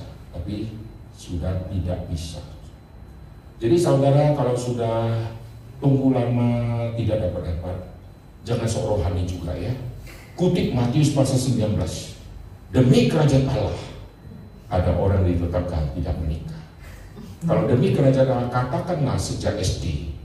Jangan sudah 45 tahun gak laku demi kerajaan Allah. Sudah frustasi bro, kutip ayat itu ya, tidak fair. Waktu masih SD, masih cantik-cantiknya, waktu dikejar oleh semua orang, demi kerajaan Allah sampai mati aku tidak mau nikah, pulanglah kau abang-abang, gitu kan? Itu baru yang fair. Tapi kalau sudah 56 tahun, sudah 62, sudah kusut-kusut demi kerajaan Allah, aku tidak mau nikah lagi. Ya? Memang nggak laku, gitu kan? Dan ingat, umur tidak ada yang tahu. Maka doa baik-baik, Tuhan, jangan sampai saya kira saya bisa hidup sendiri seperti saya sedang melarikan diri. Ada orang berkata begini, Pak, saya nggak usah nikah, saya bisa kok. Sekarang kau belum sakit, kau bisa ya. Nanti saudaramu satu persatu sudah pindah ke kota lain, kau serang sakit, siapa yang jaga engkau? Oh bisa, saya bisa, nanti kawan-kawan, ya lu belum sakit. Banyak orang sendiri, waktu dia sakit, baru dia teteskan air mata. Siapa yang akan menjaga, yang admin, siapa yang ngurusi. Kalau ada teman gereja bantu, puji Tuhan. Kalau orang gereja dia sendiri tidak kenal, tidak aktif, maka siapa yang ngurusin semua admin dia perlu makan, perlu apa, dia mau kontak siapa, satu saudaranya di Jerman, satu di Amerika, siapa yang mau pulang. Akhirnya di masa itulah dia akan penuh dengan tangisan dan kesedihan dan mengalami ketersendirian. Lebih baik kita jujur ya Tuhan, Tuhan beri kepada saya kepekaan. Tuhan menyatakan kepadaku yang mana. Maka Adam memakai cara dia membandingkan. Alkitab katakan tidak baik seorang laki-laki sendiri, aku akan kasih penolong. Lalu Tuhan kasih binatang. Oh, kenapa tidak langsung kasih Hawa? Lihat urutan di dalam kitab Kejadian. Tuhan tahu ini perlu penolong, Tuhan tidak kasih. Tuhan kasih binatang. Lalu Adam memberi nama, muncul kalimat, baginya sendiri dia tidak menjumpai penolong yang sepadan. Berarti Adam bandingkan, dia kasih nama kambing, montok juga. Kalau jadi istriku gimana? Gak cocok. Semua dia bandingkan, gak cocok. Wah, ini hal yang sangat indah. Baginya dia tidak menjumpai penolong yang sepadan. Jadi kita di dunia ini mencari satu di antara tanda petik kambing-kambing itu. Cari satu susah. Coba cocokin. Kalau saya sama dia, kita bisa melihat Tuhan dengan baik nggak? Nggak bisa. Berarti bukan. Kalau saya sama dia, kemungkinan bisa. Coba lihat lagi berapa bulan. Coba lihat lagi berapa tahun. Bisa. Itu membandingkan dia cocok nggak jadi penolongku atau jadi pengerongrongku. Jika tidak, tunggu lagi, cari lagi, cari lagi, cari lagi. Maka harus cari. Tidak bisa hanya doa, Tuhan engkau yang kirim. Besok dia datang tiba di depan rumahku. Tiba datang satu orang Vietnam. Tidak mungkin. Harus cari sambil minta petunjuk dari Tuhan. Lalu sekarang, kalau saya mau usaha, boleh tidak saya minta tanda dari Tuhan? Hati-hati, sebelum buka usaha, saudara siapkan modal. Saudara kumpulkan 5 telepon, saudara browsing, saudara desain brosur. Tuhan, saya cari kehendak Tuhan, saya kasih tanda. Brosur sudah jadi, kita jatuh. Ngomong kosong loh saudara ya. Sebaliknya, saudara nggak tahu mau kerja apa, lalu cari pimpinan Tuhan. Tuhan, saya mau usaha Tuhan. Apapun oke lah Tuhan. Kita jujur ya, apapun oke. Mendadak Tuhan gerakan, buka kios teh botol, bukan nggak? Langsung kita berkata, Tuhan bukan itu Tuhan. Jadi waktu kita mau Tuhan jawab A, kalau Tuhan sudah jawab beda dengan konsepku, pasti kita tolak. Oleh sebab itu jangan sembarangan minta tanda, karena akan mencobai Tuhan dan mempermainkan Tuhan. Tapi kalau kita konsisten minta tanda dari Tuhan, kalau betul-betul terjadi, kita harus kerjakan. Amin. Jangan kita sudah pasang tanda, yang enak kau terima, yang tidak enak kau tidak mau. Gideon pernah minta tanda dari Tuhan, bukan untuk dia lari, tapi dia mau minta konfirmasi, Tuhan menyertaiku atau tidak. Ini bangsa Israel sedang dihadapkan di dalam musuh. Bukti Tuhan menyertai. Kalau Tuhan mau panggil saya jadi pemimpin dari semua, Tuhan kasih saya bukti. Maka dia pasang tanda. Nah, tanda yang dia pasang susah. Dia kasih bulu domba itu. Tuhan, kalau ada embun nanti yang sisi bulu ini yang basah, kiri kanan tanah semua kering. Terjadi. Wah, ini terjadi. Oke, saya minta sekali lagi, saya balik. Nanti yang bulu ini kering, yang tanah sekitar basah. Setelah itu, tahulah dia bahwa Tuhan menyertai, maka dia pimpin sebagai hakim. Jadi setelah pasang tanda bukan untuk lari. Setelah pasang tanda ternyata betul adanya, maka resiko besar. Pimpin berarti bisa dibunuh, betul kan? Pimpin peperangan artinya berjalan di depan, tombak tiba duluan. Pimpin peperangan, kalau rakyat tidak mau dipimpin bagaimana? Pimpin peperangan, pimpin bangsa yang tegar tengkuk. Lebih baik gembalakan kambing domba saja, jinak-jinak, daripada pimpin orang Israel. Tapi setelah dia tahu, dia langsung melangkah dan Tuhan memimpin peperangan itu. Maka kita di dunia itu yang kita paling penting kejar adalah kedewasaan rohani, sehingga kepekaan itu muncul. Alkitab katakan orang yang makan makanan rohani, yang hanya minum susu, dia kayak anak kecil. Tapi yang makan makanan keras, panca inderanya terlatih. Wah, kalimat itu saya senang. Orang yang makan makanan keras, panca inderanya terlatih. Frekuensinya akan mainnya cepat. Mari kita pakai cara A untuk dapat berhasil. Langsung frekuensi kita error. Hati-hati, hati-hati, hati-hati. Langsung berbunyi dia. Saya ketemu satu ibu-ibu yang menawarkan produk. Ayo beli, Bapak kasih untung. Kalau Bapak beli, nanti Bapak jual lagi, Bapak pasti untung. Langsung nyala. Kerakusan ini muncul. Dia menawarkan supaya kuat dapat untung. Mau memancing emosi kerakusan saya. Hati-hati kepada orang ini. Kenapa banyak orang kena tipu MLM, kena tipu penelepon gelap? Karena ada hati yang tidak lagi bersandar Tuhan, hati mau cuan. Semua orang yang hatinya rakus, itulah yang kena tipu bermilet-milet.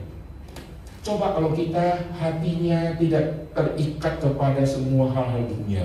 Ada orang tawarkan, halo ibu, selamat, ibu dapat hadiah, yaitu satu mobil 400 juta. Tapi untuk dapat kuncinya harus kirim DP 20 juta. Mulai mikir, wah kalau mobil itu saya pakai, saya lewat komplek rumah saya, semua rumah buka tepuk tangan. Boleh bayangkan yang aneh-aneh juga ya. Saya bawa ke puncak, bawa anak cucu saya, lalu nginap di situ, foto bersama pekornya mobil itu. Apalah artinya 20 juta. Baik, buat transfer.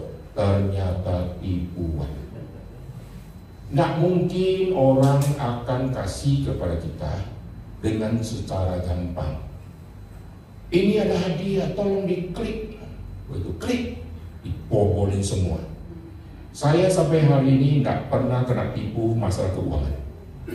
Dia mau tipu kayak apapun, nggak tertarik saya. Karena semua penipu selalu membangkitkan kerakusan dalam diri manusia. Karena dia tahu manusia itu rakus. Maka dia pancing dulu, Bapak dapat ini, Bapak dapat ini. Lalu apa selanjutnya? Bapak transfer. Penipu-penipu sekarang pintarnya luar biasa.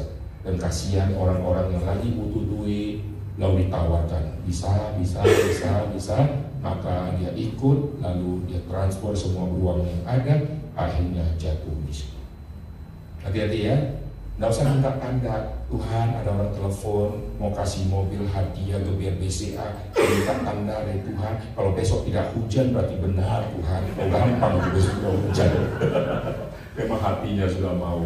Hati-hati, banyak hal yang sebetulnya kalau kita peka dan kita inderanya terlatih, nggak usah terlalu banyak tanda petik doa sama Tuhan, apapun doa boleh tidak, kita langsung bisa menjawab. Saudara senang nggak? Anak kita, apapun tanya kita, senang nggak? Pak, saya mau ke sekolah, kancingnya tutup semua atau buka satu, Pak? Kancing semua. Baik, Pak. Besok dia mau ke sekolah tanya, Pak, jadi tutup semua atau buka satu, Pak? Kancing semua. Waktu pulang, Pak, buka kaos kaki kanan dulu atau kiri dulu, Pak? Kita jemur dia di tiang listrik dulu. Pak, ini makan lebih baik garpu atau sumpit, Pak? Karena sopan kan? Apa pun tak apa. Pak, mandi pakai berapa kain, Pak? 7 atau 8? Lalu warna handuk warna apa, Pak? Baju hari ini baju apa, Pak? Nggak usah. Anak kalau sudah dewasa, dia bisa cari bajunya sendiri. Dia tahu kalau ke pesta baju apa, ke gereja baju apa. Kalau dia terus tanya, tercekik dia gitu. Kesel, ini anakku nggak ngerti. Aduh, dia aja nggak ngerti. Kita pengen pukul dia, tapi kasihan juga. Bayangkan, kita kalau sudah dewasa rohani, banyak hal yang kita langsung bisa putuskan sendiri. Amin? Amin tidak?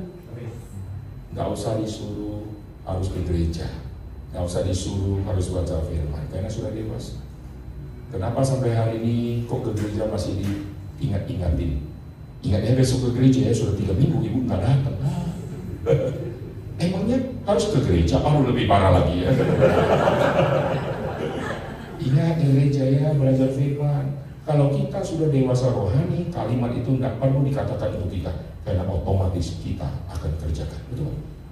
Anak kalau dia sudah dewasa dan sudah mengerti sekolah, dia akan bangun sendiri. Anak sekarang setengah mati. Yang mau sekolah anak, yang tidak bisa tidur mamanya. Anak disuruh bangun jam 6, mamanya yang harus bangun jam 5 duluan. Karena harus antisipasi, siapkan semua. Karena anak ini sekolah nggak tahu diri loh, ya. Maka kita sebagai orang tua kan kesel ya. Ini yang mau sekolah anak, kepentingan tuh anak, tapi mama yang susah. Antar ke tempat les, malas. Dalam hati si mama, wah kalau nggak antar kau buruk kali kau nanti ya. Lu nggak bisa kuliah nanti. Mama demi anak diantarin. Tapi sampai kapan si anak mengerti? Mama terus kerjakan. Tapi dalam satu sisi, mama jengkel. Betul kan? Anak ini dari kecil sampai umur 25 makan disuap. Seru bangga kan? 25 tahun, koma loh saudara. Begitu anak sudah bisa makan sendiri, kita serang ya. Apalagi dia bisa masak sendiri, waduh kita lebih senang lagi. Apalagi dia bisa siap untuk mamanya, bisa cuci piring mamanya, bisa ambil jemuran, nggak usah disuruh. Aduh kita senang karena anak ini sudah dewasa. Demikian juga dengan kita. Banyak hal yang kita nggak perlu minta tanda-tanda dari Tuhan. Kalau jiwa kita, rohani kita sudah dewasa, Tuhan kasih kepekaan yang sangat tajam. Saya kasih contoh ya, nanti setelah itu kita akan tanya jawab ya. Saya Tuhan pimpin untuk pergi ke kota-kota. Kapan saya berangkat, kapan tidak. Wah, menunggu timingnya Tuhan. Ini beberapa minggu lalu saya baru pulang dari Maliki. Saya minta bawa saya ke satu rumah dan saya mau rekam rumah itu. Karena di rumah itulah kami dulu tinggal, banyak orang, laki-laki di situ. Saya tidur di kursi kayu, lalu yang lain di lantai, yang lain di loteng, dan kami tidur di rumah itu. Itu di daerah Baliki, dan daerah situ tidak ada air. Jadi kami harus cuci muka. Kalau sakit perut mau ke WC nggak ada air di situ. Kami mandi pergi ke pom bensin. Lalu setelah mandi kami kembali lagi ganti baju, baru ke sekolah-sekolah naik ojek, lalu balik lagi nggak ada air mandi, kembali lagi ke pom bensin. Itu yang kami lakukan. Dan saya bilang bawa saya ke rumah itu, karena di rumah itulah Tuhan gerakkan saya pergi ke Toraja. Toraja kami setiap tahun layani sampai hari ini. Dan saya hafal seluruh Toraja. Dulu saya tidak pernah tahu Toraja di mana, tapi Tuhan gerakkan saya ke Toraja. Begitu Tuhan sudah gerakkan ke Toraja, saya tahu Tuhan, saya tahu Toraja itu ada di Indonesia. Dan saya dengar-dengar daerah yang jauh. Dan ini di gunung-gunung. Ngapain mau ke sana ya? Dari Tuhan gerakkan harus berangkat, harus berangkat. Nggak usah cari tanda-tanda. Lalu setelah itu saya ingat, saya ada satu nomor telepon teman saya yang ada di Toraja. Saya coba calling dia, tutut nggak nyambung. Dalam hati saya, puji Tuhan, nggak nyambung ya. Wah nggak nyambung. Lalu tutut nggak nyambung. Wah kalau dia tidak bisa terhubung, saya nggak bisa dapat nomor dia lagi. Saya coba SMS. Dulu pakai SMS. Harap dia bisa jawab. Sudah 3 hari nggak jawab-jawab. Dan hati saya, mungkin ini gerakan Tuhan yang palsu. Kok tidak bisa terhubung? Dia jawab, iya maaf saya lagi di gunung Perayaman tidak ada sinyal. Ada apa ya? Setelah dia jawab, langsung saya konfirmasi, Tuhan mau saya ke Toraja. Langsung saya bilang, saya akan ke Makassar isi seminar waktu itu di Hotel Coklat. Kamu turun dari Toraja, bawa peta Toraja, kita ketemu di Hotel Coklat. Saya akan seminar Senin dan Selasa. Lalu Senin dia nginap bersama saya, lalu buka peta. Mana Toraja? Di mana? Di sini. Lalu naik apa ke sana? Naik bus. Bus jam berapa? Jam 9.30 sampai jam 10 malam. Lalu jalan sampai ke sana pagi. Oke. Senin saya pimpin seminar, Selasa pimpin seminar, selesai langsung pergi ke tempat bus, langsung naik bus menuju ke Toraja. Sepanjang perjalanan Toraja saya tidak tidur, saya perhatikan jalan, dan saya dikasih ke kursi paling depan. Dan hamba Tuhan, mereka hargai hamba Tuhan, kasih ke kursi paling depan. Ada orang Amerika paling tidak mau karena mati duluan lagi. Semua lari ke belakang. Lihat kalau orang Amerika itu kalau naik bus itu lari ke belakang. Kalau tabrakan dia nggak mati. Kita orang Indonesia pengen ke depan, mau dekat surga, pulang langsung Saya dikasih paling depan, saya perhatikan semua jalan. Sampai ke Toraja, kami survei, setelah itu saya bawa tim, dan saya nyanyi bertahun-tahun di Toraja. Itu cara Tuhan.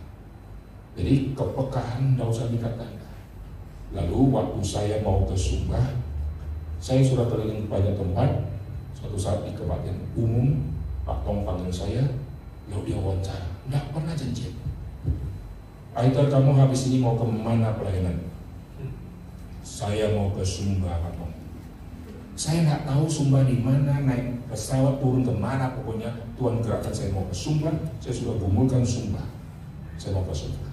Habis selesai, saya ikut kebaktian, sudah selesai, saya ngajar katekisasi, telepon saya bunyi terus. Saya siapa? Nggak ada yang kenal. Bubar dari katekisasi, saya telepon, halo Pak, ya, dari mana ya Pak? Oh, namanya Pak Markus, orangnya masih hidup sampai hari ini. Saya ini Pak Markus dari Lombok. Saya nggak kenal orang Lombok, ada di sini. Kok bisa Pak? Iya, kebetulan, saya suka kata kebetulan. Tadi saya hadir di Kabupaten Pusat. Dia jarang-jarang ada di Jakarta, tapi hari itu dia datang. Saya dengar tadi Pak Tong wawancara Pak Iten mau ke Sumba. Nah kebetulan saya ada kenal orang Sumba. Kalau Pak Iten mau pergi, nanti saya bisa dampingi. Wah, dalam hati saya senang. Ini saatnya saya harus ke Sumba. Wah, sudah senangnya berapi-api. Saya tanya dia lagi, Bapak kalau boleh tahu Bapak umur berapa? Saya seumur Pak Tong, langsung lemes. Ini Bapak kerja saya seumur Pak Tong yang dampingi saya ke Sumba. Pak, benar, Bapak tahu Sumba? Iya, iya. Oke Pak, nanti gini Pak, Bapak kan di Lombok di Mataram ya. Wih, Pak, kalau saya berangkat kan nanti kita transit di mana Pak? Oh di Bali, oke. Nanti dari Bali kita naik pesawat ke mana? Tambolaka, oke. Sumba Barat Daya itu Tambolaka ya. Oke, kita ketemu di Bali Pak. Saya ajak beberapa orang itu, lalu kita terbang sampai ke Bali. Di Bali transit saya telepon. Pak Markus di mana Pak? Ini saya sudah di tempat ini transit. Mana Bapak? Saya pakai topi. Semua pakai topi. Yang mana nih Bapak? Aduh kerja saya. Mana Bapak baru janji? Ketemu. Waktu ketemu, wah saya masih cari pimpinan Tuhan. Ini benar nggak dia orang? Terus saya tanya dia, Pak, nanti waktu landing Tambolaka, kita kan mau pakai mobil keliling. Kita naik mobil apa ya? Sudah ada belum Pak? Belum ada. Aduh, saya sudah siapkan waktu sampai ke bandara, kita mau keliling nggak ada mobil. Pak, yang benar Pak, tidak ada. Tapi nanti Tuhan siapkan. Wah, dalam hati saya ini mencobai Tuhan atau memuji saya. Lalu udah mau terbang, Pak, benar Pak, nggak ada. Yang jemput nggak ada. Lalu di pesawat saya terus mikir orang, aduh gimana salah tuh bener nih. Lalu waktu mau turun saya tanya nih, Pak, nanti kita keliling naik apa? Nanti Tuhan siapkan. Begitu sudah keluar bandara, saya mulai gelisah kan. Kita mau keluar, mau jalan, mau survei. Ada satu orang di depan. Pak Markus, dan maka apa ke sini? Nah kebetulan saya bawa dia teman dari Jakarta. Mau kemana? Mau survei Sumba. Kalian sudah ada mobil belum? Belum. Kalian tunggu ya. Saya jemput saudara, saya antar ke rumah, saya bawa balik mobil ini. Kalian pakai mobil saya. Bayangkan, mau nangis susah. Dan mobil dia Taruna warna biru. Sejak satu kami keliling survei Sumba 1 minggu. Setelah itu kami sapu seluruh Sumba saya hafal sampai hari. Dan sampai hari ini setiap tahun regional selalu masuk ke Sumba. Tim dari STEMI yang lain mereka sudah lain. Dan Sumba sudah MOU dan bisa kita layani dengan leluasa. Dulu dimulai dengan gitu, nggak usah minta tanda-tanda. Tuhan kau sudah gerakan berangkat. Lalu nanti berapa bulan ini saya akan berangkat juga ke Kendari. Ini Sulawesi Tenggara sama. Saya belum pernah ke Kendari, lalu bagaimana Tuhan gerakan. Oke, kalau Tuhan gerakan, saya mulai cari informasi. Sampai akhirnya sampai ke sana, saya bisa dipinjamkan mobil, bisa keliling, bisa kenal orang. Dan sekarang kami lagi urus surat. Nanti saya akan bawa tim layani satu provinsi Sulawesi Tenggara. Setiap tempat itu, bagaimana saya masuk Sulawesi Tengah, bagaimana masuk Sulawesi Selatan, bagaimana masuk Kalimantan, bagaimana masuk ke pulau-pulau lain, semua minta pimpinan Tuhan, tidak pernah minta tanda. Pokoknya gerakan Tuhan kalau sudah tiba, langsung jalan. Tuhan gerakan saya akan ke Aceh. Saya lagi menunggu timing yang tepat untuk ke Aceh. Pokoknya kalau Tuhan sudah gerakan, nggak usah pikir ngerinya, jauhnya, nanti akan berangkat. Tinggal tunggu waktu timingnya, menunggu sampai waktunya tiba, langsung jalan. Itu perlu kepekaan ya. Jadi nggak usah minta tanda mendadak langit sebelah kanan warna kuning, yang kiri warna biru. Berarti Tuhan mau saya pergi, nggak usah, saudara ya. Kalau kita sudah Tuhan gerakkan, langsung jalan. Nanti Tuhan yang akan memimpin setahap demi setahap sampai hari ini. Amin. Saya percaya saudara pernah alami banyak hal, kalau saudara sharing juga pasti banyak kesan-kesan yang beda-beda. Karena setiap orang Tuhan kasih kepekaan yang beda-beda. Ada orang yang Tuhan kasih kepekaan ini, maka dia hanya tinggalkan kerjaan yang lain, dia ambil yang ini. Lalu setelah bertahun-tahun dia merasa puji Tuhan. Kalau dulu saya ambil yang itu, saya pasti jatuh miskin. Tuhan hindarkan saya dari jatuh miskin. Ini semua cara Tuhan ya. Oke, jadi kembali lagi, kita kalau mau minta tanda ingat hati-hati, karena sudah kena polusi. Lebih baik minta Tuhan tambahkan iman supaya panca indera terlatih dan kita peka. Mana yang boleh, mana yang tidak boleh, mana yang harus dan mana yang harus tunda. Itu kepekaan. Mari kita berdoa. Bapa di surga, kami berterima kasih untuk apa yang sudah kami dengarkan. Tuhan bimbing kami sebagai anak-anak Tuhan untuk kami punya kepekaan melakukan apa yang Tuhan mau kami kerjakan. Terpujilah nama Tuhan. Dengan doa kami dalam nama Tuhan Yesus kami berdoa.